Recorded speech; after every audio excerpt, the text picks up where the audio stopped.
மங்கள பட்டினில் மணக்கோலம் விவாகா வழங்கும் சுபமுகூர்த்தப்பட்டு Chennai silk D நகர் வேளச்சேரி குரோம்பேட் மற்றும் திருவள்ளூர் 17ஆம் தேதி இரவில் இருந்து 18ஆம் தேதி முழுவதுமே மக்கள் கேட்டுக்கொண்டது படகு வேணும், போட் வேணும், படகு வேணும், எங்களை மீட்டெடுக்கணும். அந்த கேள்விதான் எல்லா அக்காவுக்கு வந்த போனா இருந்தாலும் சரி, ஆட்சித்தலைவருக்கு வந்த போனா இருந்தாலும் சரி, நம்முடைய மீன்வளத்துறை அமைச்சரோ இல்ல எம்எல்ஏ மார்க்கெட் எல்லாருக்குமே அன்னைக்கு சொன்னது படகு வேணும், மீனவர் வேணும், எங்களை காப்பாற்றணும், மீனவ மக்கள் வேணும். இதுதான் எல்லாரும் கேட்டுக்கொண்டாங்க. அதுல உங்களுடைய பங்கு பாத்தீங்கன்னா அன்னைக்கு ஞாயிற்றுக்கிழமை 17ஆம் தேதி ஞாயிற்றுக்கிழமை அது ஒரு பெரிய தடங்களா இருந்தது நமக்கு. நைட்டு யாரையும் கூப்பிட முடியல. நிறைய பேர் நைட்டு எழுப்பவா வேண்டாம்னு நினைச்சோம். ஏன்னா ஆட்சித்தலைவர் நான் எல்லாருமே நாங்க இன்னைக்கு இரவு முடிச்சுதான் இருந்தோம். கண்காணிப்பு அலுவலர்லாம் நம்முடைய முதலமைச்சர் 12 மணிக்கு வந்து சேர்ந்துட்டாங்க. அந்த உயர் அதிகாரி எல்லாருமே விழித்துதான் இருந்தோம். மீனவர்களை எழுப்பவா வேண்டாவா, இப்ப எழுப்பலாமா போட்டுமான்னு நேரம் போயிட்டே இருக்கானா. அந்தோணி ஸ்டாண்டில நான் 3 மணிக்கு எழுப்பி விட்டுட்டேன். போட்டு வேணும் எப்படியோ கொண்டிருங்க, அதிகாலை நாங்க 5:30 வந்துடுவோம். நாங்க அது மாதிரி இசைமத்தன் 3 மணிக்கு எழுப்பி விட்டேன். நான் இப்படி எல்லாருமே எழுப்பிவிட்டு எப்பயாவது வேணும்னா வேணா திரேஸ்புரம் இனியோலர் கடற்கரை எல்லா கடற்கரையும் சொல்லியாச்சு. ஆனா அங்க போய் கிரேனை வச்சு தூக்கி லாரியில ஏத்தி அது பெரிய சிரமமா தெரிஞ்சது.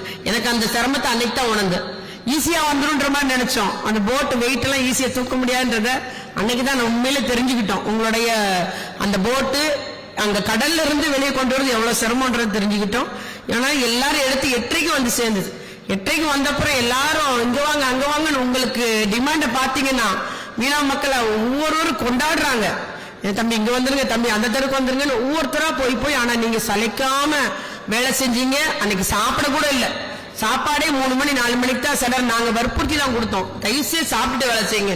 சாப்பிட கூட இல்லாம நீங்க வேலை செஞ்சீங்க. அதே மாதிரி ஒண்ணு சொன்னோம் வந்த உடனே, எவ்வளவு வாடகைனாலும் வாங்கிக்கோங்க, எவ்வளவு சம்பளம்னாலும் போட்டுக்கோங்க. அதுக்கு ஒரே பதில் மீனவர்கள் எங்களுக்கு ஒண்ணுமே வேண்டாம்.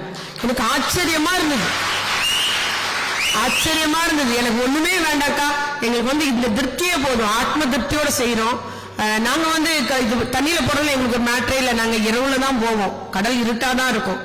எங்களுக்கு அது மேட்டர்ல முள்ளு அடிக்குது, போர்ஸா தண்ணி வருது, எடுத்து போறதுனால இன்ஜின் உள்ள மோட்டர் மட்டும்தான் போக முடியும், அந்த படகு மட்டும்தான் போட முடிஞ்சுது.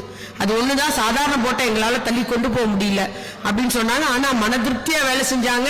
எல்லாருடைய போட்டு சுக்கு நூறா போயிடுச்சு 4 நாள்ல.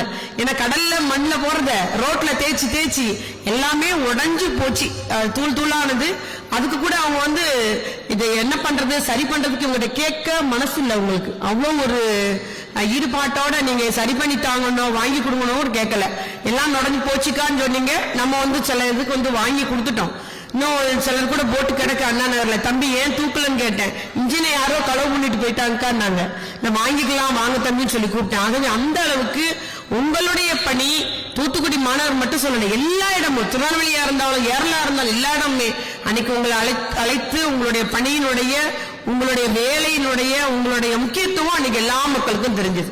ஆகவே உங்களுடைய அந்த பெரிய அங்கீகாரம் உங்களுக்கு கிடைச்சது. அதோட நம்முடைய மீன்வளத்துறை அமைச்சரும் இன்னைக்கு இந்த நிகழ்வை ஏற்படுத்தி இருக்கிறாரா, நிச்சயமா இது சரியான ஒரு நிகழ்வு உங்களுக்காக ஏற்பாடு செய்யப்பட்டது. உங்களுக்கு மீண்டும் அனைவருக்கும் நான் நன்றி தெரிவித்துக் கொள்கிறேன். அதுபோல இதுல வெள்ளத்துல நிறைய ஆச்சரியப்படக்கூடிய நிகழ்வுலாம் நடந்தது. சில பெரியவங்க பாத்தீங்கன்னா நாங்க இருந்துக்கிறோம் நீங்க படகுல போங்கன்னு அனுப்பி வச்சுட்டாங்க. ஒரு போட்டோ வந்தது, ஒரு கட்டில தாத்தாவும் பாட்டி மட்டும் ஏத்தி வச்சு உட்கார வச்சிருக்கு. எல்லாம் மத்தவங்க எல்லாம் மீனவரை மீட்டெடுத்துட்டு வந்தாங்க. ஆனா இந்த போட்டோ மறுபடியும் அனுப்புறாங்க. ஆட்சித்தலைவருக்கு எனக்கு வருது, இவங்க 2 பேரும் இந்த வீட்டுல இருக்காங்க, கொஞ்சம் மீனவர் வச்சு எடுத்துருங்க அப்படின்னு. ஏன்னா பெரியவங்களே சொல்றாங்க நாங்க போய் சேர்ற காலம் நாங்க போயிடுறோம், நீங்க பொழைச்சுக்கோங்கன்னு. ஆகவே இந்த வெள்ளத்துல அது போல நிறைய வீடுகள்ல ஒரு வீட்டுல சமைச்சுதான் எல்லாரும் சாப்பிட்டுட்டு இருந்தாங்க. ஏன்னா கீழ்த்தனம் ஃபுல்லா வெள்ளம், மேல உட்கார்ந்துக்கிட்டாங்க. அந்த மாதிரி எத்தனையோ நிகழ்வுகள், எத்தனையோ ஒரு அர்ப்பணிப்பு தன்மையோடு கருணை இல்லத்தோட பணியாற்றினாங்க. ஆகவே அதுல உங்களுடைய பங்கு என்று கூறி மட்டும் நான் மீண்டும் நன்றி தெரிவித்துக் கொள்கிறேன். அதுபோல நம்ம அக்காவுடைய நிகழ்வு, நம்மளுடைய கனிமொழி அக்காவை பொறுத்த வரைக்கும் நான் ஒரு தொழில் உண்மையிலேயே சொல்ல போனா தூத்துக்குடியோட முடிச்சுக்கிட்டோம். காலையில போட்டு வந்தது, அதுக்கப்புறம் எல்லாரோடும் பிளாக். மத்தியானத்துல இருந்து மறுநாள் வரைக்கும் தண்ணி தூத்துக்குடி நகரத்தில் ஏறிட்டே தான் இருந்துச்சு. ஏன்னா தண்ணி வந்துட்டே இருந்தது. நம்ம எதிர்பார்க்காத ஒரு நிகழ்வு. மாண்பு முதலமைச்சர் அவர்களோட 8:30 பேசுறோம், 9 வரைக்கும் பேசுறாங்க. எம்மா பெருவெள்ளம் பெருமழை பெய்து எப்படி இருக்குமா, சமாளிச்சிருவோம், சரியா இருக்கும்னு சொன்னோம். ஆனா சமாளிக்க முடியாத ஒரு நிலைமை வந்தது. பெருமழை பெய்தது, பேரிடர்ன்றது உண்மையா போச்சு. 15 சென்டிமீட்டரே தூத்துக்குடி நகரம் தாங்காது. ஆனா நமக்கு அன்னைக்கு 36 சென்டிமீட்டருக்கு மேல மழை பெஞ்சது. அதனால பெரிய ஒரு பிரச்சனை. காயல்பட்டத்துல 100 சென்டிமீட்டர், 52 சென்டிமீட்டர், 87 அடி உயரம் தண்ணி, ஸ்ரீவண்டானம் எல்லாமே எதிர்பார்க்காத ஒரு நிகழ்வு நடந்துச்சு. அதனால அதுல வந்து உயரதிகாரிலாம் முதலமைச்சர் அனுப்பி வச்சிருந்தாங்க. எல்லா இதுக்கு முன்னால பணியாற்றிய முன்னாள் ஆட்சித்தலைவர்கள், முன்னாள் ஆணையர்கள், முன்னாள் ஜேஆர்ன்ட்டு இங்க தூத்துக்குடி மாவட்டத்தை அறிஞ்ச அத்துணை அதிகாரிகளும் இங்க வந்திருந்தாங்க. அத்துணை அமைச்சர்களே அனுப்பி வச்சிருந்தாங்க முதலமைச்சர்கள். அதனாலதான் எங்களுக்கு ஈஸியாக நம்ம வந்து வெள்ளத்துல இருந்து மீண்டு வர்றதுக்கு அது ஒரு முதலமைச்சருடைய அந்த உத்தரவு நமக்கு எளிதாக இருந்தது என்பதை நம்ம இங்க சொல்லியே ஆக வேண்டும். அதுபோல் நம்முடைய எம்பி அவர்களை பொறுத்த வரைக்கும் அவங்களும் எங்கேயுமே தூங்கல. இந்த காலையில பிளைட் தூத்துக்குடி போட்டிருந்தாங்க, தூத்துக்குடி பிளைட் கேன்சல். ஐயோ என்னால வர முடியாது போலன்னு சொல்லிட்டு அப்புறம் மதுரையில இருந்து இறங்கி அங்கிருந்து கார்ல வந்து அன்னையில தொடங்கிய பயணம் தான். 10 நாள் ஓய்வின்றி உறக்கமின்றி எல்லா இடமே சாப்பாடின்றின்னு சொல்லிட்டே போலாம். நம்முடைய எம்பி அவர்கள் எல்லா பகுதியிலும் வேலை செஞ்சாங்க. நாங்க ஒரு தொகுதி அப்படின்னு சொல்லும்போது அவங்க 6 தொகுதியிலும் வேலை செய்யணும் இல்லையா? அவங்க 6 தொகுதியிலுமே நல்ல முறையில் நம்முடைய பாராளுமன்ற உறுப்பினர் அவர்கள் அன்னைக்கு பணியாற்றினார்கள். இதுல யாரையுமே குறை சொல்ல முடியாது. எல்லாரும் அவங்கவுங்க இடத்துல இருந்து 3 நாள் நமக்கு போன் கிடையாது, 3 நாள் கரண்ட் கிடையாது. ஒரு சாரார் கரண்ட் நல்ல வேளை நிறுத்தினீங்க, எத்தனையோ உயிரிழப்பு தவிர்க்கப்பட்டதுன்னு பாராட்டினாங்க அரசு. ஒரு சில இடத்துல தண்ணி இல்லாத இடத்துல கரண்ட் போட்டு விடலையே என்ற அந்த பிரச்சனை இருந்தது.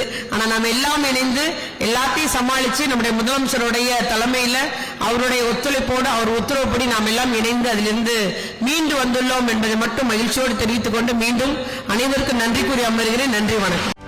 செய்திகளை உடனுக்குடனும் துல்லியமாகவும் தெரிந்து கொள்ள சப்ஸ்கிரைப் பண்ணுங்க.